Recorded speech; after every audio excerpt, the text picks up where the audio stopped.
রহমতের বৃষ্টি হতে না হতেই সব কিছু যেন একটা নতুন করে প্রাণ ফিরে পেয়েছে।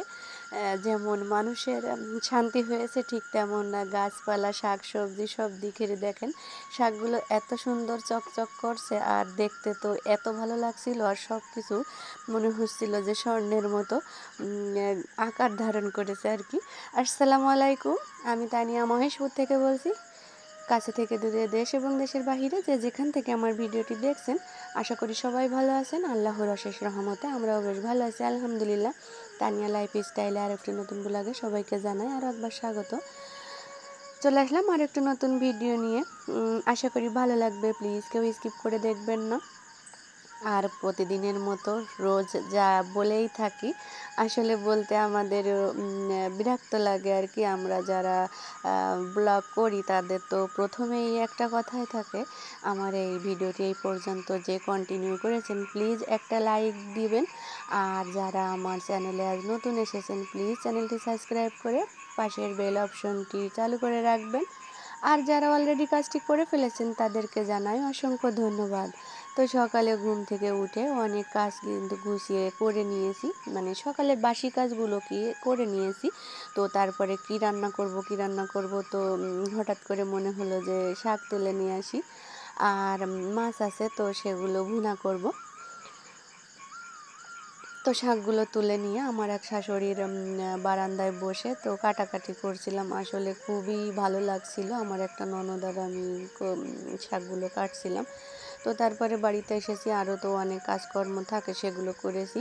তো ভাতটা চুলার পরে বসিয়ে দিয়ে আমি কিন্তু শাকগুলো আগে থেকে কেটে রেখেছিলাম, আর মাছ ধুয়ে নিয়েছি। আর এদিকে আব্দুর রহমানের দাদি এসব রান্না করবে, তো বলছিল একটু বেছে দেওয়ার জন্য। তো সেটা তো আমার দ্বারাই হয় না বলতেই সময় পাই না আর কি। আব্দুর রহমান কিন্তু ঘুম থেকে উঠে গিয়েছে আর খুবই বিরক্ত করছিল।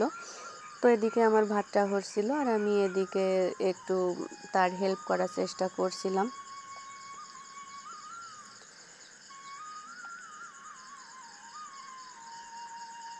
আমার ননদও সাইডে ছিল, আর আমার সঙ্গে খুবই খুনসুটি করছিল, কারণ আমাকে বলছিল বেছে দিতে, আর আমি বলেছিলাম ভাতটা বসিয়ে নিই তারপরে আপনাদের এইটা বেছে দিব, কিন্তু সেটা কিন্তু আর হয়নি।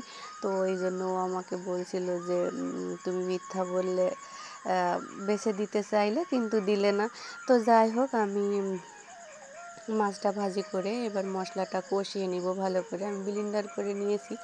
আব্দুর রহমান ঘুমিয়েছিল, তো ভাবলাম তাড়াতাড়ি করে সব কিছু করে নিই, ঘুম থেকে উঠে গেলে তখন আর সমস্যা হবে না। এই জন্য আমি ব্লেন্ডারটা করে নিয়ে এসেছি।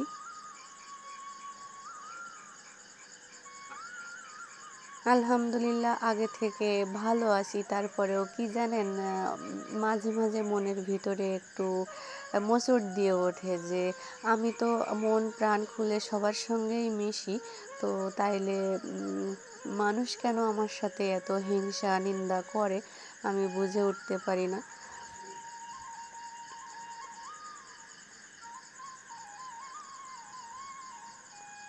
তো যাই হোক, আমি কিন্তু মশলাটা ভালোভাবে কষিয়ে নিয়েছি, আর এভাবে মশলাটা একটু হালকা পানি দিয়ে কষিয়ে নিলে ভালো হয়, সেটা তো আমার সব আপুরাই জানে। তো তারপরে আমি যেভাবে রান্না করি সেটা কিন্তু শেয়ার করলাম।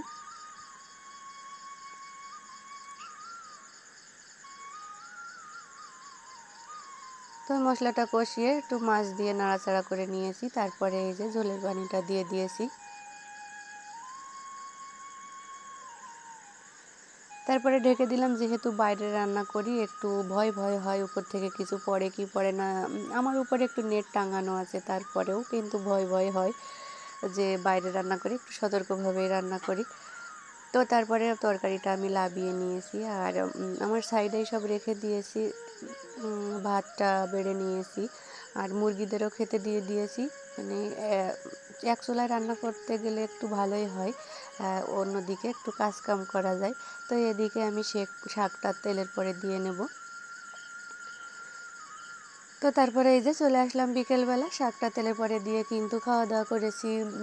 একটু আজকে একটু পাড়ার দিকে হাঁটতে গিয়েছিলাম ননদকে নিয়ে, আর আজকে আমাদের বাড়ি একটা আত্মীয় এসেছে। তো তারপরে এই যে আব্দুর রহমানের বাবা লুঙ্গি রেখে দিছিল, আর দোকান থেকে যেসব কাপড় চোপড় নিয়ে এসেছিল তো সেগুলো মাখিয়ে দিয়ে রেখে দিব। আর বিকালে কিন্তু আবার মেঘ করেছিল, তো আমি যে নেদিগুলো মেলে দিয়েছিলাম সেগুলো আবার উঠিয়ে রাখলাম, কিছু কিছু দুই পাশে দলা করে রেখেছি। আসলে আমাদের গ্রামের মেয়েদের কিন্তু কাজের পরে কাজ থাকে, কাজ করে শেষ করা যায় না। আর ছোট বাচ্চা থাকলে তো কোনো কথাই নেই, এমনিতেই কাজ করে তো কারোর মন পাওয়া যায় না। তো আমাকে কেউ কিছু বলে না, তারপরেও শ্বশুরবাড়ি তো মাঝে মাঝে একটা দুটো কথা তো হয়েই থাকে। তো সেটাও না আমার মেনে নিতে খুবই কষ্ট হয়, কেন জানি না। যে আগে আমি যখন একা ছিলাম, আব্দুর রহমানের বাবা বাড়িতে ছিল না, তখন তো এমন কথা হয়নি, আমি টাইমলি সব কাজগুলো কমপ্লিট করেছি। তো এখন তো পারি না, তো কেন একটা কথা হবে, এইটা মনে করে খুবই কষ্ট পাই। তো যাই হোক, এদিকে আমি কাপড়গুলো মেলে দিলাম। আর ওই কাপড় যেগুলো পরে আমি ধুয়ে দিয়েছি সেগুলো আর শেয়ার করলাম না।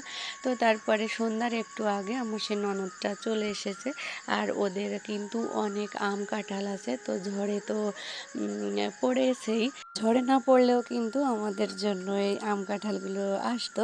তো যাই হোক, আজ এই পর্যন্ত। সবাই ভালো থাকবেন, সুস্থ থাকবেন, আর আমার ফ্যামিলির জন্য দোয়া করবেন, বিশেষ করে আমার বাচ্চাটার জন্য সবাই দোয়া করবেন।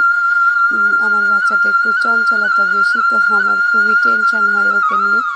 তো যাই হোক, আল্লাহ কার দোয়া কখন কবুল করে কেউ বলতে পারে না। তো সবাই প্লিজ আমাদের জন্য দোয়া করবেন। আমি একটা বিপদে আছি, তো জানি না আল্লাহ কবে উদ্ধার করবে।